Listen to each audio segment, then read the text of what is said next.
In dit huis waart IJse IJsinga in 1944 binnen.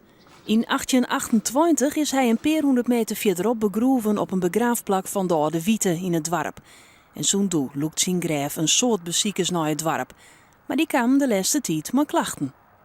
Er komen hier een soort mensen die komen mis in Frencher in het planetarium West. En dan denken ze, we gaan even nog in Dronriep naar de graafje. En dan komen ze hier en konden net meer lezen. Dan kleiden ze dan oortje in de koster. En die had dat bij u gemeld, want wij als dorpsbelang, wij hadden de zwarg van die steen. Dus wij moeten zwargen dat er goed bij leidt. En dus ging het dorp op ziek naar Jild voor een opknapbeurt. En met dan kon enkele foenzen kool gauw-restaurateur Hendrik Heerskop uit Isbrechtsem onder slag. Hij had de stien en benam de tekst op de stien flink onder handen aan. Alles wat los zie je het hek eruit hellen, gewoon met de nagel. Nog meer eigenlijk, want dan zie je het een heleboel los. Toen heb ik rubbers maken. En met die rubbers heb ik 2 componenten kunststien erop bracht. En bijwerken.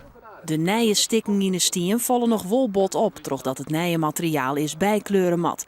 Maar de tekst is wel leesbaar. Maar of het elke mek begriept, is een twadde. De stien wie oorspronkelijk van de huid van IJse IJsinga.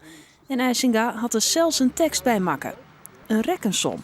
Als je dat dan oplossen, dan kun je dus uitrekenen, want die steen die wie eigenlijk van zijn huid, die is eerst in dat graaf begroeven en die som die had hij erop zetten om zijn huid te eren. En dan kun je uitrekenen hoe oud zijn huid wie en wat het hier wie wat er in stoon is. Nou ga je natuurlijk heel lang naar die tekst zitten te staan. Dus die heb ik een hele mooie rekensom op. Ga je die ook oplost? Nee, nog net. Maar ik zal hem oplossen. Maar